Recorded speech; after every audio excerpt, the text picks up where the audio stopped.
ನಮಸ್ಕಾರ ವೀಕ್ಷಕರೇ. ಅಮೃತಧಾರ ಧಾರಾವಾಹಿಯ ಅಭಿಮಾನಿಗಳಿಗೆ ಗೊತ್ತಿರಬಹುದು, ಧಾರಾವಾಹಿ ಇದೇ ರೀತಿಯಾಗಿ ಹೋಗುತ್ತೆ ಅಂತ ಒಂದು ಗೆಸ್ ಮಾಡ್ಕೊಂಡಿರ್ತೀರ. ಆದರೆ ಇದೀಗ ಸೀರಿಯಲ್ ತಂಡ ಇನ್ನೊಂದು ಟ್ವಿಸ್ಟ್ ಕೊಡ್ತಾ ಇದೆ ನಿಮಗೆಲ್ಲ. ಯಾಕೆ ಅಂತ ಹೇಳಿದರೆ, ಭೂಮಿಕಾ ವಿದೇಶಕ್ಕೆ ಹೋಗ್ತಾ ಇದ್ದಾಳೆ ಅಂದ್ಕೊಳ್ತಾ ಇರುವಾಗ ಮಗು ವಿಷಯ ಹೊರಗೆ ಬಿದ್ದಿದೆ. ವೀಕ್ಷಕರೇ, ಆಸ್ತಿಗೋಸ್ಕರ ಜಯದೇವ್ ಆಕಾಶ್ನನ್ನು ಕಿಡ್ನ್ಯಾಪ್ ಮಾಡಿದ್ದ. ಇದರಿಂದಾಗಿ ಬೇಸತ್ತ ಭೂಮಿಕಾ ತನ್ನ ಮಗ ಆಕಾಶ್ ಜೊತೆ ವಿದೇಶಕ್ಕೆ ಹೊರ ಹೋಗ್ತಾಳೆ ಅಂತ ಹೇಳಲಾಗಿತ್ತು.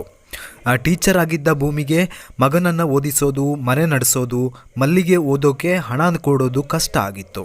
ಈಗ ವಿದೇಶದಲ್ಲಿ ಮಗನನ್ನು ಓದಿಸೋದು, ತಾನು ಕೂಡ ಮನೆ ಮಾಡ್ಕೊಂಡಿರೋದು ಸುಲಭನಾ? ಅಷ್ಟು ಸುಲಭಕ್ಕೆ ಭೂಮಿಗೆ ಅಲ್ಲಿ ಕೆಲಸ ಸಿಗುತ್ತಾ? ಇದನ್ನು ಸೀರಿಯಲ್ ತಂಡದವರು ಹೇಳಬೇಕು. ಈಗ ಸೀರಿಯಲ್ನಲ್ಲಿ ತನ್ನ ಮಗಳು ಬದುಕಿದೆ ಎಂದು ಭೂಮಿಗೆ ಗೊತ್ತಾಗಿದೆ. ಭೂಮಿಯು ಮಲ್ಲಿ ಜೊತೆ ಮಾತನಾಡಿದ್ದು ಸಾಕಷ್ಟು ಗೊಂದಲಮಯವಾಗಿತ್ತು. ಮನೆಯಿಂದ ದೂರ ಇದ್ದರೆ ಮಾತ್ರ ನಿನ್ನವರು ಚೆನ್ನಾಗಿರ್ತಾರೆ ಎಂದು ಶಕುಂತಲಾ ಬ್ಲ್ಯಾಕ್ಮೇಲ್ ಮಾಡಿದ್ದಕ್ಕೆ ಭೂಮಿ ಇಷ್ಟು ವರ್ಷಗಳಿಂದ ಎಲ್ಲರಿಂದ ದೂರ ಇದ್ಲು ಅಂತ ತೋರಿಸಲಾಗಿತ್ತು. ಈಗ ಕತೆ ಇನ್ನೊಂದು ಥರ ಹೋದಂತಿದೆ.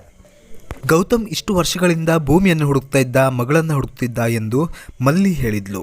ಆಗ ಭೂಮಿ, ನಾನು ಯಾರ್ದೋ ಮಾತು ಕೇಳಿಕೊಂಡು ಅವರನ್ನು ತಪ್ಪಾಗಿ ತಿಳ್ಕೊಂಡೆ, ಅವರನ್ನು ನಾನು ದೂರ ಇಡಬಾರ್ದಿತ್ತು, ನಾನು ಗೌತಮ್ ಅವರನ್ನು ಮಾತಾಡಿಸ್ತೀನಿ ಅಂತ ಭೂಮಿ ಹೇಳಿದ್ಲು.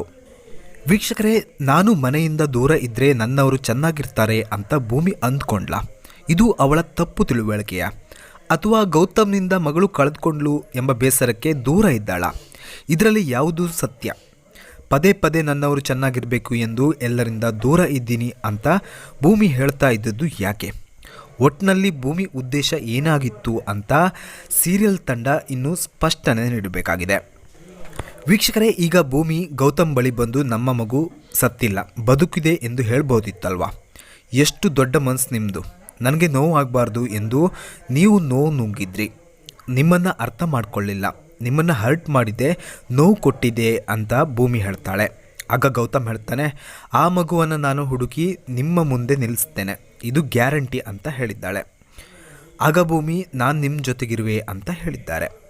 ವೀಕ್ಷಕರೇ, ನೀವು ಕೂಡ ಅಮೃತಧಾರೆ ಧಾರಾವಾಹಿಯ ಅಭಿಮಾನಿಗಳಾಗಿದ್ದರೆ ಧಾರಾವಾಹಿ ಮುಂದೆ ಯಾವ ರೀತಿಯಾಗಿ ಹೋಗಬೇಕು ಅನ್ನೋದನ್ನು ಕಮೆಂಟ್ ಮೂಲಕ ತಿಳಿಸಿ. ಅಂದಾಗೆ ವಿಡಿಯೋ ಇಷ್ಟವಾದ ಲೈಕ್ ಮಾಡಿ, ಚಾನಲ್ ದಯವಿಟ್ಟು ಸಬ್ಸ್ಕ್ರೈಬ್ ಮಾಡಿಕೊಂಡು ನಮಗೆ ಸಪೋರ್ಟ್ ಮಾಡಿ. Thank you.